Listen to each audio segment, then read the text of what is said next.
కుంభమేళ 144 సంవత్సరాలకి ఒకసారి వస్తుంది గొప్పగా. మరి ఇంకే బతికే ఉన్నావుగా అదృష్టవంతులం, ఒకసారి వెళ్ళొద్దామా అంటే ఏం వెళ్తావులేదు అని అంటారు. అలాగున్నారు జనాలు.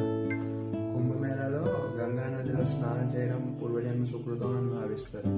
పోనీ వెళ్ళొద్దామా అంటే ఏంటో దానికి ఏం వెళ్తావులే, శివుడు పేరు చెప్పుకుని నెత్తి మీద గంగ వేసుకుంటే అదే గంగా స్నానం అని అంటారు. అలాగున్నారు జనాలు.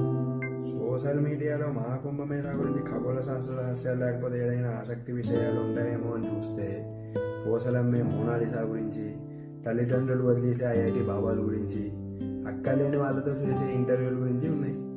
అలా ఉన్నారు జనాలు.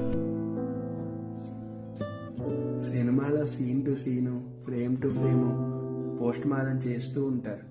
ఆఖరికి కొరియన్ సినిమాలు, ఈ జపానీస్ సినిమాలు కూడా చూస్తారు. కుంభమేళా గురించి కొన్ని విషయాలు చెప్తాను, ఆసక్తిగా వింటారా అంటే ఇవన్నీ మనకేం ఉపయోగపడతాయండి, ఇవన్నీ మనకి ఎందుకండి అని అంటారు. అలాగున్నారు జనాలు. వీడియోలు చూస్తారు, లైక్ కొట్టరు, షేర్ కొట్టరు. అలాగున్నారు జనాలు.